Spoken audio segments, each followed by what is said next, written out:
Hi, and welcome to Matt Holman Talks Mental Health, the podcast where I have the opportunity to sit down and talk about mental health with amazing humans.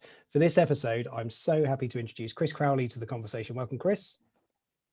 Hi, how you doing? I'm very well, thank you, mate. I'm good. So we'll get into how you're doing in a second, but I hope you're well. Very quick introduction. I'll just do a brief one just to let you know how I know Chris, and then I'll let you do your perfect introduction to who you are, what you're doing. But Chris and I have known each other for probably about 11 years now. I was working for a company in the business travel world. So anybody listening from the business travel industry will know, no doubt, Chris Crowley from Nina and Pinter. And for anybody that doesn't work in travel, you won't have a clue who Chris is until he tells you. So, but Chris and I have always had some really insightful and interesting conversations. I love listening to the things that Chris is up to. So it's great to have him here. I'm so happy that you agreed to participate in this conversation with me. So welcome, Chris. I'll let you do your proper introduction, mate. Thanks, Matt. To be honest with you, I was expecting to be invited much quicker than, number, 196. Oh, stop. Whatever. It's not that far in. 73. No, I'm really delighted to be chatting to you. And I'm Chris Crowley. I'm a business travel person, but more than anything, I'm a travel person. I live in Southwest London in Wimbledon with my wife and my two sons. I've had a career that's been a mixture of hotel and travel agency, I would say, in large part, with some entertainment travel and consultancy thrown in the mix in different places. I'm definitely approaching the old fart category in the travel industry now, but quite happy in that approach. I don't feel it's sitting badly on, and really interested in what's happening at the moment in our space, which is, on the one hand, very, very shocking and very sad and very difficult, but on the other hand is also throwing up some very interesting opportunities and products and services and innovations from people. So it's a sort of yin and yang kind of moment, I think, for a lot of folks. So yeah, really glad to be here, and thanks. Right.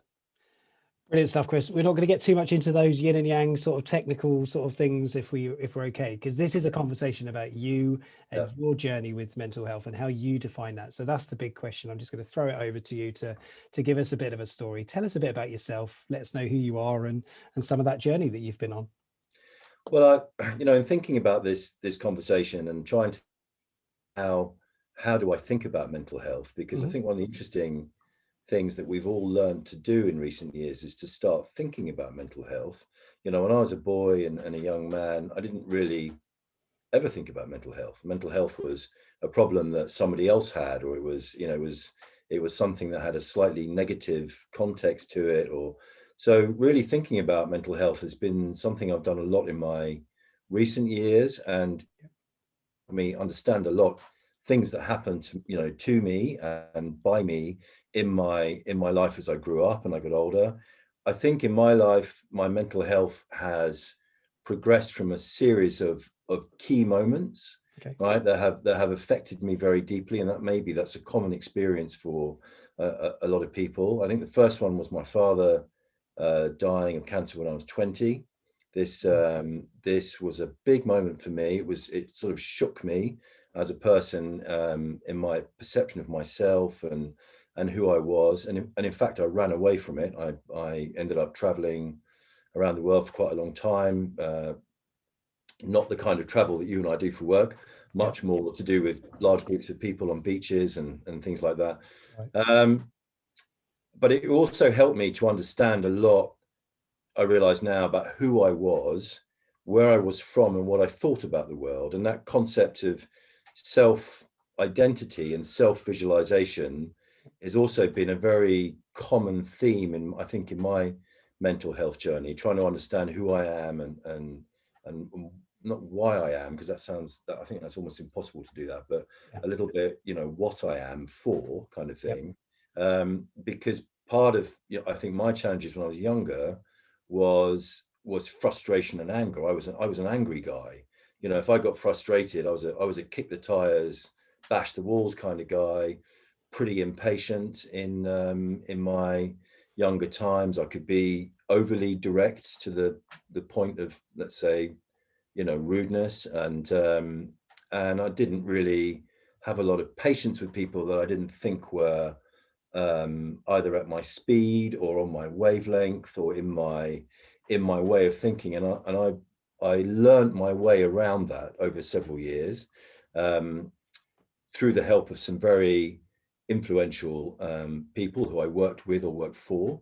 You know, some real influences on me over the course of years, and with the help of and the love of my family, my wife, and you know, and then and key moments like the birth of my children, which I think we will, you know, also resets your thinking quite a lot about what your place is in the world and how you look at things. So I if I look back now, I see these key moments of, you know, from my father passing, you know, the mass crowd experiences of the rave years of 4 or 5 years, where basically I was on a beach. That's more or less how it worked.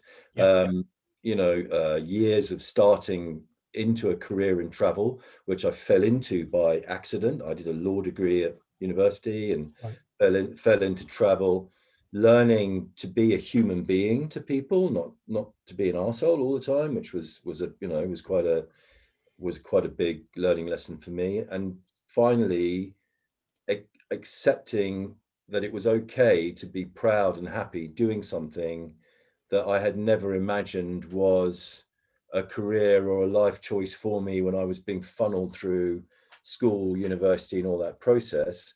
And then also accepting, which happened to me quite a lot later in life, that I could genuinely love and be loved and have a family and have children. And I don't think I understood really what love meant until I had this family with my wife and my children. I don't think I really understood love in that context. So it's the journey's been like a path of moments that have almost like stones falling in water and ripples going through the rest of the piece.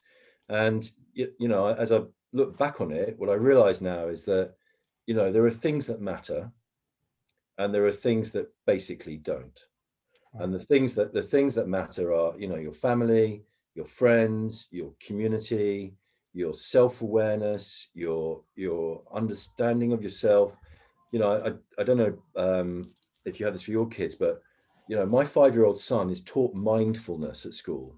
I wish I had been taught mindfulness at school. Can you? I mean, I was never taught. I was shouted at for not eating rice pudding. I wish I'd been taught mindfulness. You know, and things like that. We've taught ourselves that stuff, right? Over. So I think there's a you know, it's also about people that matter to you and that influence you, and how that translates from you to other people. So I also now have a very conscious feeling of wanting to be available and as open as possible and as helpful as possible. And then I think there's also, you know, a sense that you've got to try and maintain optimism, even in the face of quite difficult situations. You know, there's a Belgian politician who said that optimism is a moral duty. And I think, you know, we're so crowded in our heads with stuff, right? You know, you and I were talking before about one of the big challenges now at this time is how complicated it is to do really simple things. You just want to go and buy a loaf of bread in a store. It involves masks, cars, hand washes, sanitation, you know, you name it. So complexity crowds your brain and your thinking.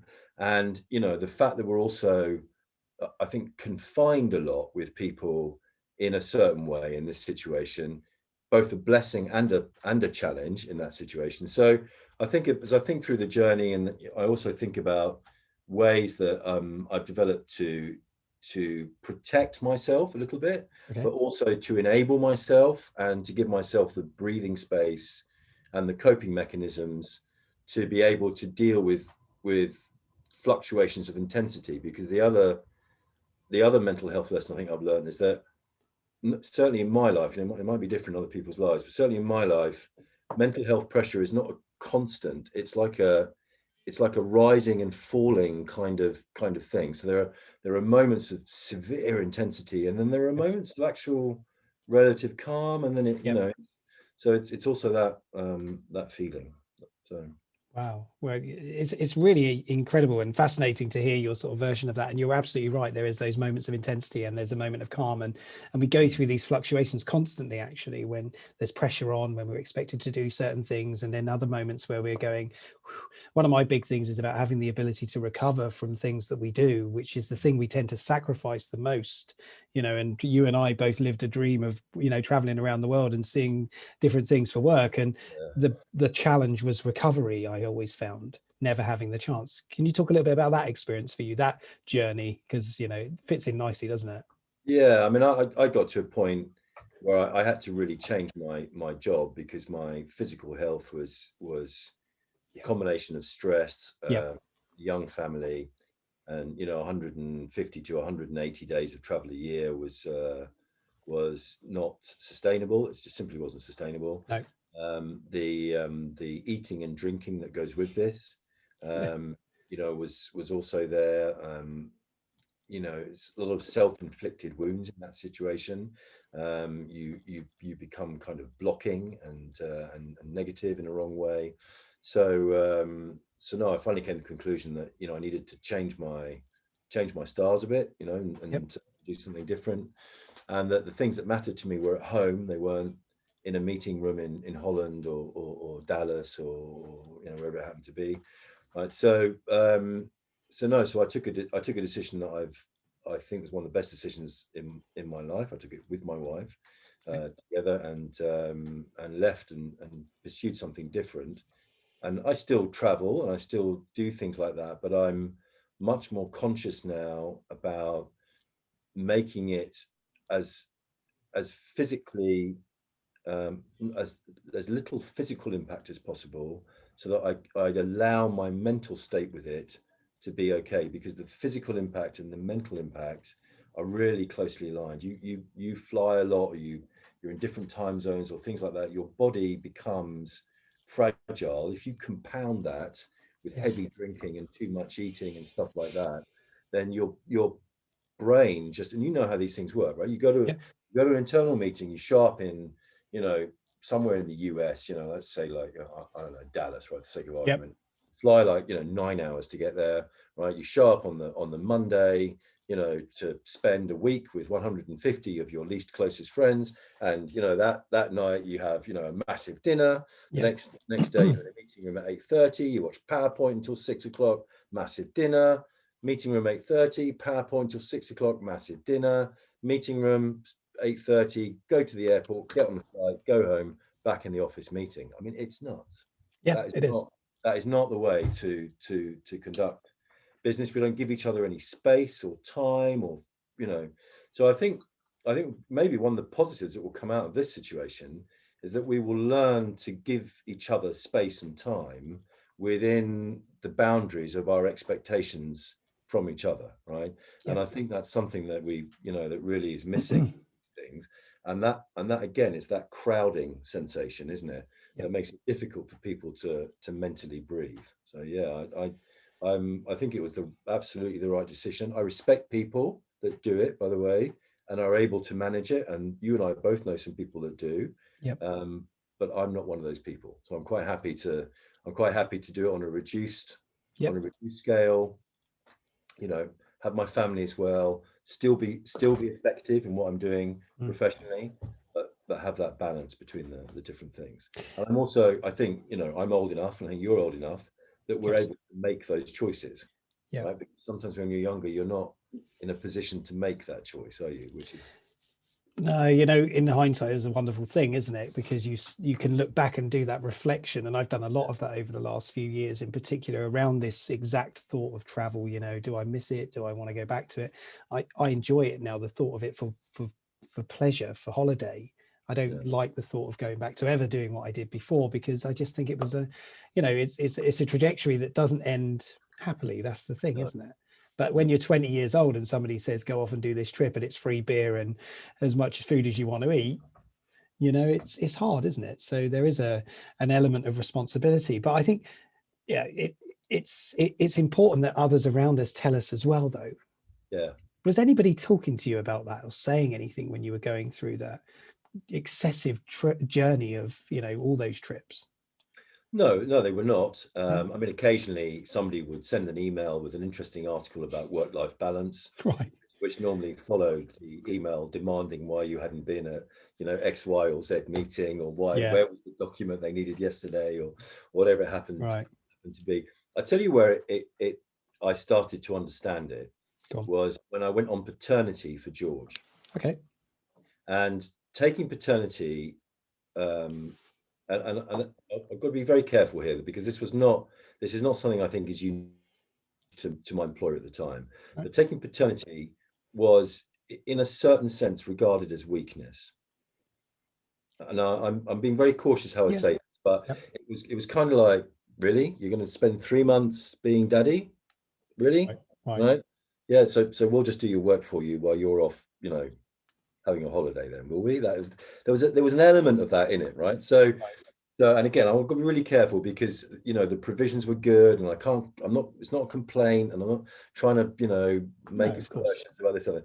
So, and I think that helped me understand that, you decoupling from that lifestyle, even for 3 months, was enough to shift priorities and help me understand. And then the second paternity that I went on 2 years later for Monty in 2017, just closed the book on it for me. I came back Right. from I came back in August. I went into a meeting in September.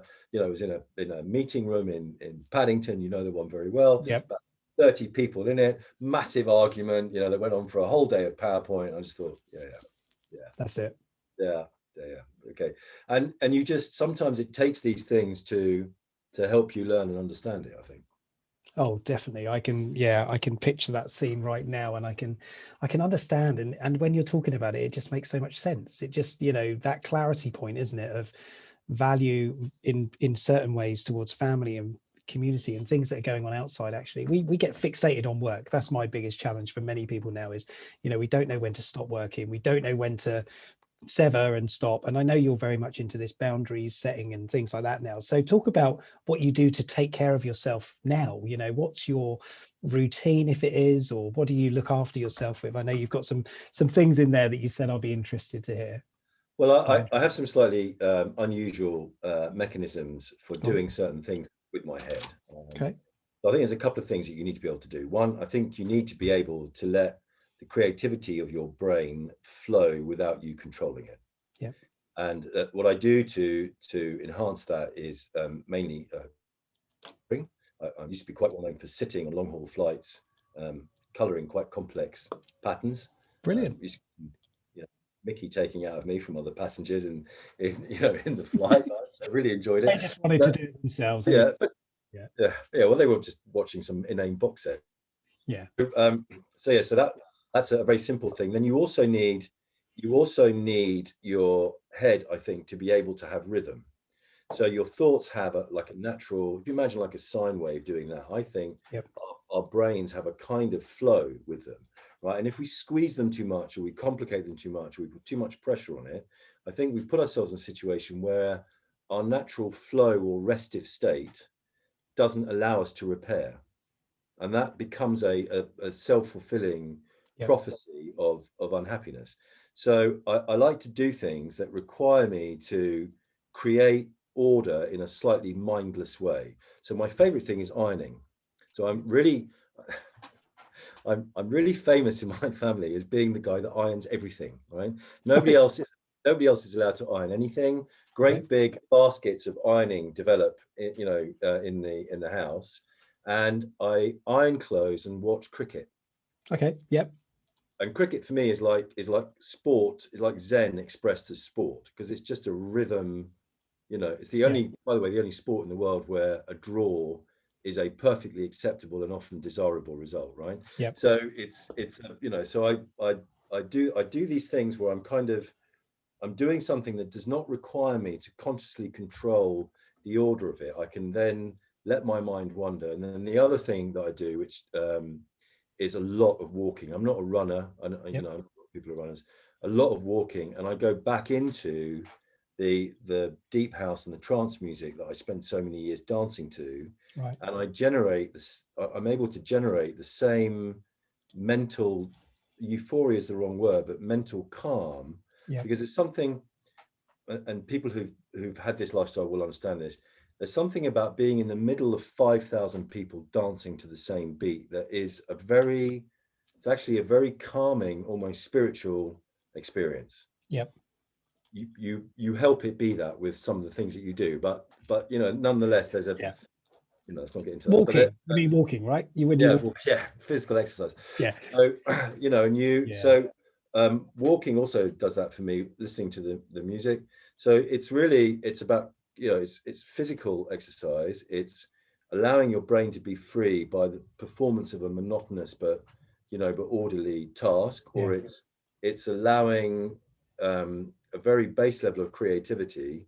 So again, your thinking can go at it. And what I tend to do with, one of the great things about doing consultancy is that you're addressing quite thorny topics or issues. You're trying to find solutions to it. Sure. Yep. I don't try and have a beginning and end to a problem solving experience. I'm quite happy to tease it around a little bit, say, okay, put it back on a shelf somewhere, right? Go off, do a walk, Yep. or watch a bit of cricket or do some ironing or something. Come back, pick it up again, and go, right, fiddle about with it again. Yep. Put it back, go off. I'm quite happy to do that, and I find that also means that I'm not anxious about it or worrying about it, because I'm able to take it as far as I feel I can at that moment, and then either do something else. So it also allows me to create stages in the thought process. It's a slightly rambling answer, but does it make sense? It's fascinating. I love to hear how people look after them, their mind, really. And it's so important to have those things that are your outlets, and even the ironing and the cricket. And I love watching cricket as well. I always have it on in the background when it's on, because it is exactly that. It's just easy to watch. Some people find it really frustrating, but actually there's nothing better than a 5-day test in my eyes. So it's like Zen, isn't it? Yeah, absolutely. It's completely Zen. It just has a rhythm. It's like a metronome. Yeah. And even the commentating of it, and the whole fantastic. It's interesting. And for anybody that's listening, there are other sports available, of course, for listening, but there isn't too much when it comes to Zen. So so how did you find those thoughts? How did you get to that place that said, I enjoy ironing, watching the cricket? Was that something that you just built up over a number of years? Because you said your family laugh because it's like the ironing pile gets bigger and it's Chrissy's responsibility to take care of that, right? Well, when we were kids, my mother had a very successful career, developing as a global conference interpreter. My father was coming to the end of his career in the civil service, and my mother would travel a lot. I mean, she was 150-day-a-year traveler herself. Yeah, all conferences interpreting, and Dad we'd be at home with Dad. And Dad could cook about 3 dishes, and certainly no intention of ironing anything. So tasks were divvied out, and one of the tasks that I got was the ironing, and I was okay with that. I realized that I enjoyed doing it and watching certain kinds of TV, right? And that realization, it then something that I started to really enjoy, right? So I probably 2 nights, 2 evenings, maybe one weekend afternoon, you'll find me with a cup of tea or a glass of wine, bit of cricket on the telly, or a nice sort of popcorny type movie, big pile of t-shirts and trousers and stuff like that, and there I am. It's fascinating, and I'm laughing because I never thought this podcast would come to a conversation about ironing piles, but you know what, the conversation goes where the conversation goes. That's what I always love about this. But you know what, there is a story behind why that is important for you, because it's part of your relaxation, part of your Zen, your management. It's a very orderly thing to do, because you're taking sort of disorder and chaos away, and you're making it into something very beautiful and presentable, right? It is. I would not say I'm the fastest ironer in the world, right? Which frustrates my missus quite a lot. Oh, really? She'll be sitting there on the sofa while I'm doing this, and she's going to look at me like, you could speed up a bit. I'm like, yeah. 5 hours later, 5 o'clock in the morning, when she's going, are you coming to bed yet? Oh, mate, honestly, it's incredible, isn't it? I just want to turn tack just a little bit, if that's okay. The last year, of course, it's a big topic for everybody, and I know it's sort of had an impact in your family unit as well. how has it been for you guys? How have you been coping over the course of this year? I think in general, I think we've coped extraordinarily well. I mean, there's a Right. couple of really interesting things that I think I would observe. First of all, we live in a street of 40 houses, more or less, Victorian Terrace Street in Wimbledon. Yeah. I would say that before this crisis, we were all on friendly terms without necessarily being friends. I Yeah. mean, this is now a bonded community. Let me tell you right now, everybody looks out for each other, knows each other, understands what's going on, keeps an eye on each other. We've had, I think, one person pass Okay. from COVID in the street, but it's a we've all got kids at the schools that were homeschooling and things like that. So that's been a really interesting outcome of it. Mm. My wife's father has been very sick. And has a quite severe and aggressive cancer situation. And one of the hardest things for us has not been having the ability to see him as much as we would have liked to with the kids, I think, throughout this, because Yeah. and that's a real loss, because we could have really enjoyed making more memories in that situation. I think we are going to be learning how to deal with last year and this year for quite a long time. We're going to have to learn how to mourn loss from this thing that is people, right? First of all, and how to recognize that beyond kind of the scoreboard that appears on the TV every night in the news. The faces, the individual faces of people. Somebody a few months ago showed a crowd at the Olympics Yeah. if you saw this on the Yeah. 100 meters day, and they should just show this image. And afterwards they said, just to put this in context, that's the number of people that have died in this country from COVID. So Yeah. I think as a society, we have to learn how to deal with that. I think something that's very important in mental health, which is how we consume and interact with things. I think we have over-consumed as a society for a long time, and I think there's going to be a learning on that. And I think how we interact as communities will be big. But Yeah.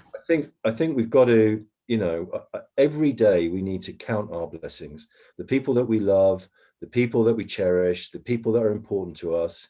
We need to spend time telling them how we feel, how we love them, how they mean something to us, why they're important. Really hold our community close to us, Yeah. and try as much as we can to look forward, with hope. And if we find hope difficult, then to use our community to help us recover our hope. You know what I mean? Yeah. There's always somebody to talk to or somebody to interact with. So I think it's been a great community learning lesson, and I just I think we're going to have to deal with some things for quite a long time, but I think we will come through it. I'm positive that we will come Yeah. through it. We'll be okay. And I agree. Community has been such a wonderful thing for us as well. We're in a street with 15 houses, and like you say, we knew each other, but we didn't know each other. And now we are a community that talks to each other. We celebrate things Yeah. together, and I think that's been a wonderful part of the last year for us. Is we wouldn't have done that. We'd have continued to just drive in and out of the close we live in and wave at people or nod a cursory nod to people. So it does bring this human connection element back together. And I send my heart to you and your family for what you're going through for your wife's dad as well. So we are right at the end, Chris. I just want to say a huge thank you, and then I'll just pass it to you if you've got any final sayings, phrases, words of wisdom, or anything you want to share. But I just want to say a huge thank you to you for the entertainment of the ironing and the thoughts around that. So that's going to be something I'll never forget now. But also just to say thank you for just coming to this, talking about your experience, your journey, and things that make sense to you and the way that you've been through your life and so on. So thank you. Any final words, sentiments, thoughts from you? No, I Okay. really appreciate what you're doing with this podcast. I think it's really a good thing. And in general, I said this to you, I think a year or two ago. I'm so pleased and proud for you with how you're bringing this conversation forward for so many people, and especially now in this period, it's really important. So thanks for the chance to spend some time chatting. So it's always good to chat to you. Maybe we don't need to have a podcast to do it next time. We can find a field and a beer or something like that, and go from there. Yeah, brilliant stuff. No, I really do appreciate that. For anybody that is listening, if you are struggling with anything, if you do feel that you need a safe space to talk, please do know there are always people out there that you can talk to. As I always say at the closing of this, Samaritans exist today exactly for that purpose. Do feel free to reach out if you're worried about anything.